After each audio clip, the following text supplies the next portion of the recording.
Hey, what's up, everybody? I'm Steven. Hey, I'm Jesse. Jesse, what are we going to do today? You know, people have been asking, we're going to do a French press video, and this is the Fellow Clara French Press. Yeah, well, first, what do we like about French press in general, Jesse? Let's talk French press. So, it's a very simple method of making coffee. It can be as easy as you want, and we'll go through the features of this particular French press that make it easy. But in particular, we really dig Fellow's design style. They make really great stuff. Coffee products in general. That's why we sell so many in the shop. A couple of my favorites would be the counterweight handle, which makes pouring excellent on this. It's also the same with the Stag Fellow carafe. So a great balance feature when you're pouring coffee or water with this. The double wall vacuum steel is the new feature on the Clara that makes this a great temperature stable way of making coffee. Yeah, it's 304 stainless steel, just like I think a lot of their products are 304 stainless steel, which is great. Yep. It's one of the higher grades of stainless steel, so it's going to hold up well. Yep. This one has a real nice mesh filter in there. We'll throw some B-roll in there so you can see that. Yeah, great brewer. Cool design. Looking forward to making some coffee on it. What are we going to use today for our coffee? Today we're going to use our direct trade Colombia in association with Forest Coffee. This is kind of our standard coffee we use here in the shop as our everyday brew. So we're real familiar with it, how it tastes. So we're going to try that out here and see how it is. It's a nice medium roast. And a French press, you can do anything from a light roast all the way up to a dark roast. And maybe we'll try a light roast here while we're brewing up. In the package, you do get the French press. You also get this little agitation stick here. I guess that's to help you stir it up. We're going to go through those things. So this will be a pretty quick video. We're going to be right back, and we'll get this all set up. Okay, we are back. We are going to brew up some coffee. Jesse, what do we need to make French press? Okay, so we've got a kettle full of very hot water. We have coarse ground coffee here, a scale. We've got our agitation or spoon here, and French press. Ground pop open. All right. And Jesse, what kind of ratio are we going to use for this coffee today?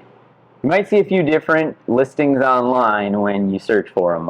Anywhere in the 1 to 12, 1 to 14, or 15 ratio is probably just fine. Yeah, you could probably vary it depending on if it's a lighter roasted coffee or a darker roasted coffee. Although I think I just keep mine the same all the time. I don't think I do very much. At least try it as is. Before you alter your recipe, just try to keep it consistent. Yeah, and this one does have a fill line inside of it, so once I guess you probably figured out how much coffee you need. There is a grounds line in the very bottom of it. It's a feature in there. It seems to me like it would be pretty difficult to kind of use that. So probably once you figure out how much coffee you need to make it taste the way you like to that fill line, I think you'd be good to go, and you wouldn't even need this scale on the regular basis. Gotcha. Cool. Yeah. So you want to jump into making some coffee? Yeah, let's do that. Cool. Let's do it.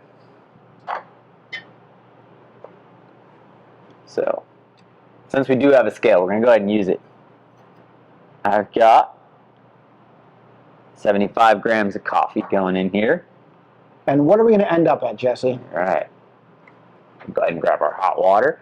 And actually, probably best to go ahead and level that out.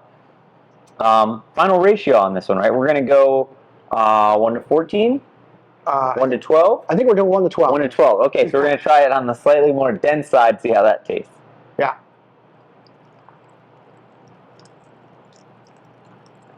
Now with French press or immersion in general, you don't really need to do the bloom phase and let it rest for 30 seconds because you're just wetting the whole thing. So you just go ahead and get all the water right in there. Yep. Go ahead and spill some water on your countertop too, as I'm doing, if you'd like to follow along closely. That's the added the added feature. Yeah. Now, one thing you do want to do as you're pouring the water in, you do want to just try to wet all the grounds, although it's not as critical with this because you are going to agitate it with the spoon once he's done reaching his fill line. Cool. Right, exactly. All right, Jesse has finished filling this up, so now what do we do, Jesse? What's our next step? Okay, water's in, so we're going to go ahead and grab a spoon, give that a good even agitation. Got grounds coffee that are rising to the top here. We're just kind of mixing them back down. Yeah, and you're going to want to give this a pretty good agitation, probably 20 to 30 seconds, I would think, just to make sure you get all the grounds wet, everything's all stirred up in there. All good. We're back on track. Cool. And then we're just going to put the top back on there, and then we're just going to let that thing rest for about 4 minutes. So you guys stay tuned, and we'll be right back. See you then. Alrighty, it has been 4 minutes. So now the very tough step of just plunging this thing down to Just got to plunge the coffee coffee. ready to go. So while Jesse does that, I'll just say that this is vacuum insulated and it is meant to store your coffee in there, which is part of the nice thing about it being in there is that it's all warm. However, in my mind, it's just going to continue to steep and be extracted more and more, especially as you take some more of the water out. So I don't really like doing that. I like to get the coffee out of that and put it in a different vessel. And here we have the Fellow craft that we're going to put the coffee into, and then we'll just pour it into our cups. When you're making French press too, you don't have to feel like you need to press it all down, especially if you're going to transfer another vessel. If you're going to keep it in that one, you do need to press it all the way down, but since we're going to transfer to a different vessel, we don't have to plunge it all the way down. Cool. So let's get it into this one, and then we'll do some tasting.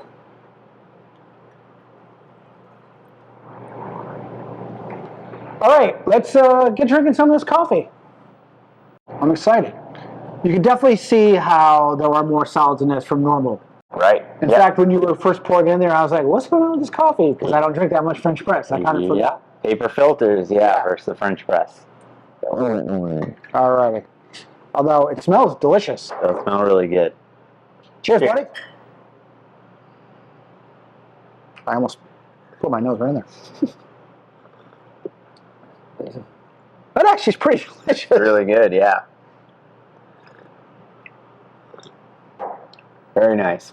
Yeah, I mean, I think it's good that we picked the Colombia coffee we know well, know the profile of what the coffee tastes like through a paper filter.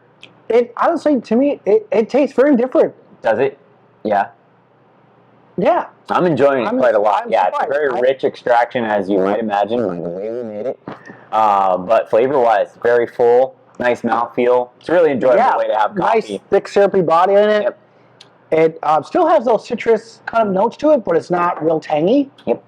I think we should point out that you'll notice we poured straight from our French press into a carafe. We'd recommend that as often as possible when you're drinking coffee through a French press to get it out of the vessel as soon as possible. Definitely a crucial step. So in this case, we're using a carafe, or you can just pour it into both of your coffee mugs and get it out of there as soon as possible. Yeah, but the key being getting your coffee away from the grounds that remain now in the bottom of the vessel. Go ahead and dish that out. Give this stuff all a quick rinse out, and you're pretty much done with your French press. For sure. Well, I think that one wraps this one up. What do you think? I enjoyed it quite a lot. This delicious. coffee's tasting great, and thank you guys for sticking through as we try another brew video. Yeah, and we appreciate you guys sticking through. As always, if you leave some comments down below, we're going to give you one of these. So, How about that? Yeah, so Snuck it in. that's right. We snuck it at the end. Snuck it in at the end. Yeah, No surprises. Yeah, we'll also throw in a bag of this and that Clara French Press. So hit us up. Tell us what kind of videos you want to see. Tell us if you like the video. And this time we're using new mics for the first time. How about that? Yeah. So let us know if you can notice anything different with the volume. If it sounds a little better, a little clearer. Yep. Give us some feedback. Let us know what you think. Great coffees here in the shop in Del Mar and on the website. Our subscription service is killer. If you guys haven't already, you should be up on it. We get some really awesome coffees going out that way. Thank you for checking us out on YouTube. Check out the website and the web store, and we'll see you next time. Peace. Bye-bye.